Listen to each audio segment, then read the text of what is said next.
My piece, The Tailor of Time, the title comes from some lines from the 13th century Sufi poet Rumi, who wrote, "The tailor of time has never sewn a shirt for any man without tearing it to pieces." And in his poetry there's always this paradoxical relation between making and unmaking, the visible and the invisible.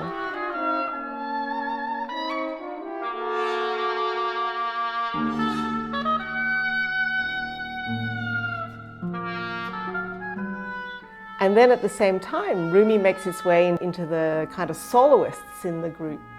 There is the oboe d'amore and baritone, the bass oboe of Philippe Gorbogel, that is very directly referred to via this poetry as well.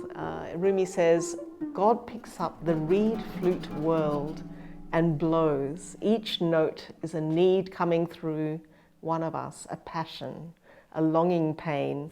So this idea of musicians kind of being channels for this breath of the divine, and that this longing, this passion, this need coming into the world via music, which I love.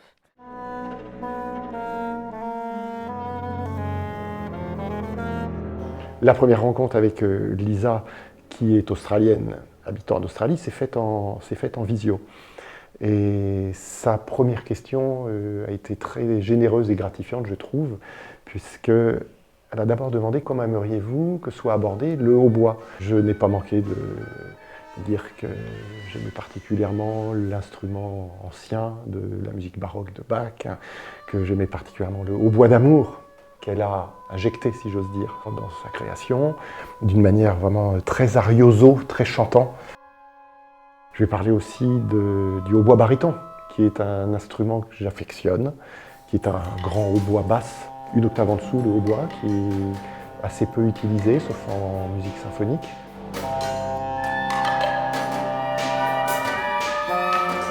And at the same time you have the harp, which in Rumi's world is the lute. And he writes of that in the lover's heart there is a lute that sings this melody of longing. So yeah, this music is made up of all of these images, these very poetic, kind of heart-centered images, and at the same time images of kind of collapse and destruction, and that things cannot go forward and one has to struggle through them. And so it's made up of many dimensions, actually, that I'm trying to pull together these different threads and find connections or rhymes between different worlds of concepts and sounds.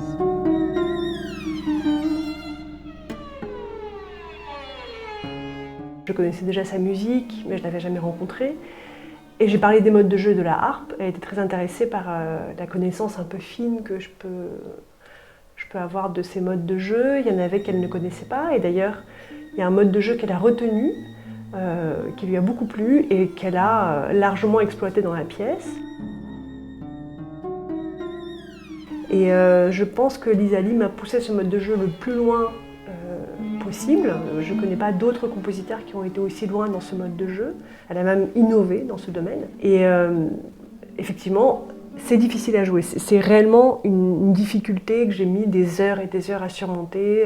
Voilà, on a inventé ensemble une technique. Mais à l'écoute, ça n'est pas une performance instrumentale. C'est pas ce qu'on pourrait appeler, de ce point de vue, un concerto.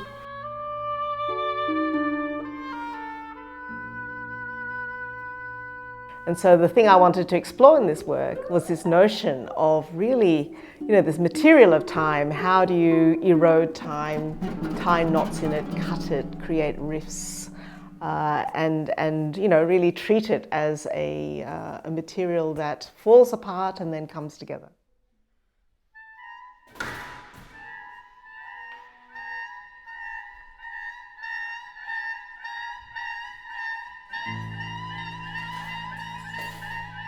And so Rumi makes his way into the work in several ways. First of all, there is this notion of time, this figure of time that is collapsing and then being rebuilt. And it's quite concretely found in the piece in the figure of the percussionist. There is this percussion part which comprises these very absurd events and Samuel Fabre, you see him building up this tower, this impossible tower made up of objects, kitchen objects, percussion, toys. As he builds it up, it starts to collapse, and this noise interrupts the ensemble. Alors ici, on a la partition de percussion et 2 pages de notices. Donc on voit bien événement numéro 1, événement numéro 2, événement numéro 3. Le côté dramaturgie de ce que je fais doit arriver à des moments bien précis dans la partition, notamment au début quand il faut que la chute du monument les interrompe. En fait, les musiciens ne s'arrêtent pas de jouer quand le monument tombe, il faut que le monument tombe au moment où ils s'arrêtent de jouer. Donc ça, quelque part, ce qui est rassurant, c'est qu'il faut quand même un musicien pour que ça tombe au bon moment. And so there's this idea of time cannot go forward, it loses traction, and the ensemble has to begin again. And so there are these repetitions.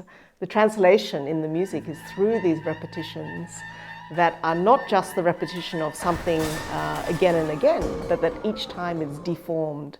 There's a distortion, something is interpolated.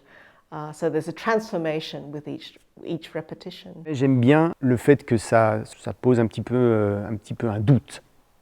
C'est-à-dire que est-ce qu'on doit rire? Est-ce qu'on doit s'y intéresser? Est-ce qu'on doit regarder? La poésie, elle naît un petit peu de ça. C'est-à-dire qu'à la fin, finalement, ces 3 événements qui ont un gros impact, mais qui ont peu de durée dans le temps et qui sont trop courts pour que ce soit significatif pour le discours musical. Donc ça reste un peu comme une image rémanente.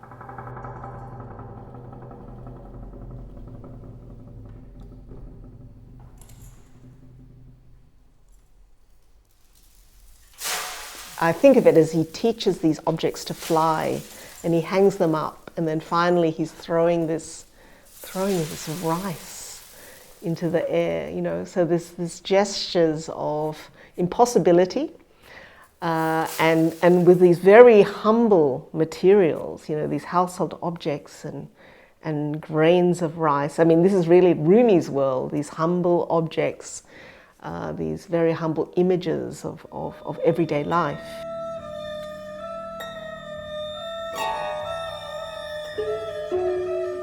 Quand on s'est retrouvé face à la partition, la première fois en lecture, je ne sais pas si ça t'a fait cet effet, moi la première fois à travailler seul, j'ai tout de suite été convaincu et séduit. Je trouvais ça très agréable à travailler.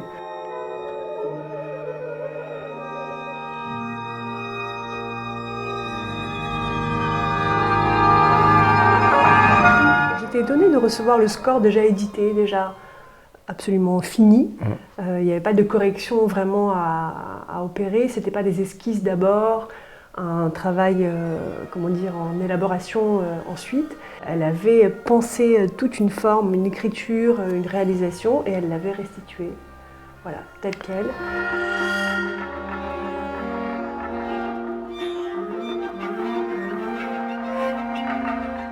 Well, I've just heard the first run of my piece, Tailor of Time, and so it's a very exciting moment because, you know, the piece has just been growing in the last days and finally it's arriving.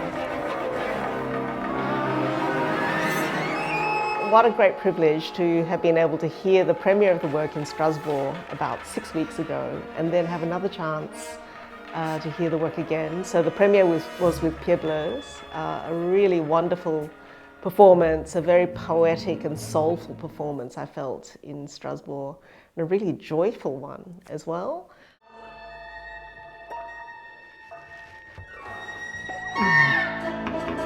And then, as I said, it's a privilege to hear it a second time, to work on it a second time, to kind of pull it apart with a different conductor, this time Enno Popper, who is a great colleague of mine as a composer. And I just feel so lucky to have a chance to work with him on the piece. And different things come out. I mean, this is what music is, you know, it lends itself to different interpretations. C'est une grande chance de pouvoir reprendre une pièce récemment créée. C'est un luxe, on peut dire. Je ne sais pas ce que tu en penses, Philippe. Parce qu'on a encore dans l'oreille le travail qui a été effectué il n'y a pas si longtemps encore. Et puis, on peut tout de suite aller plus loin et on redécouvre finalement pas mal de paramètres qui changent grâce à la salle ou à cause de la salle. Là, en l'occurrence, nous sommes à la Cité de la musique de Paris. Et par rapport à la salle où nous avons créé cette œuvre, ça sonne très différemment, notamment au niveau des retours. La harpe est légèrement reprise, amplifiée, le hautbois également. Le chef n'est pas le même, bien sûr, donc c'est une sensibilité différente quant à l'interprétation de la pièce, quant à des détails, des choses qu'on peut travailler dedans. Et puis, la magie de la reprise d'une œuvre, c'est de pouvoir aller plus loin que simplement monter une pièce. Moi, je trouve. Et puis, tu peux réapparaître au contraire, parce que tu vois. En fait, il a fallu quand même un peu s'acclimater, parce qu'entre Pierre Bleuze et nos popeux, la logistique est tellement différente, la manière de travailler est très différente.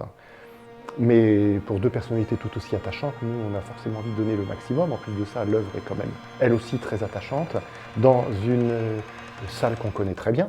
C'est quand même notre salle, la Philharmonie. On ne va pas se plaindre. Donc c'était, voilà. Donc, comme dit Valéria, je le reprends, c'est une grande chance de faire ces reprises juste un an après.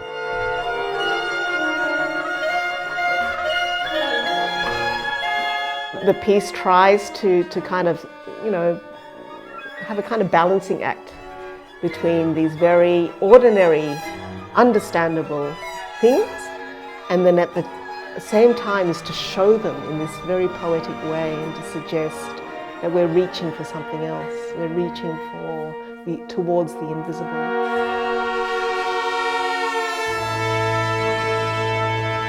It was absolutely thrilling to hear the work, and it was just this incredible upswelling of energy and beauty and love from the musicians. I'm a happy and privileged composer.